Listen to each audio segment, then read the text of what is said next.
हिंदी चित्रपटात ऐतिहासिक प्रेमकथा रंगवणं तशी फार जुनी प्रथा आहे।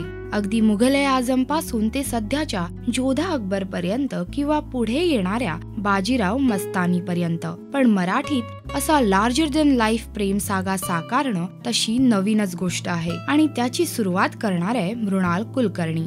प्रेम म्हणजे प्रेम असतं या चित्रपटाचं अगदी पहिलं दिग्दर्शन केल्यानंतर मृणाल आता आपला दुसरा चित्रपट घेऊन तयार आहे आणि या चित्रपटाचं नाव आहे रमा माधव। मुघल-ए-आझम, रामलीला, देवदास आणि इतर अशा अनेक प्रेमकथा आपण पडद्यावर पाहिल्यात। मराठीत पहिल्यांदाच रमा आणि माधव ही प्रेम कहाणी सिल्वर स्क्रीनवर पाहायला मिळणार आहे। 17व्या शतकातला पेशवा माधवराव, त्यांची पत्नी रमा यांची ही प्रेम कहाणी। रमाचं माधवरावांवरचं प्रेम इतकं अगाध होतं की जेव्हा माधवरावांचा मृत्यू झाला तेव्हा रमेनेही सती जाऊन आपल्या आयुष्याचा अंत केला। ही अनकही प्रेम कहाणी मृणाल कुलकर्णी आपल्यासाठी घेऊन येत आहे। चित्रपटाचे कलाकार कोण आहेत याबाबत मृणालने काहीच रिव्हील केलेलं नाहीये, पण ही प्रेमकथा फार मोठी असणार आहे। चित्रपटाचं हे पोस्टर पाहून तरी असंच दिसतंय। पोस्टर मध्ये दिसणारी श्रीमंती जर चित्रपटात उतरली आणि रमा माधवांची ही प्रेमकथा अगदी रंगवून सांगितली गेली तर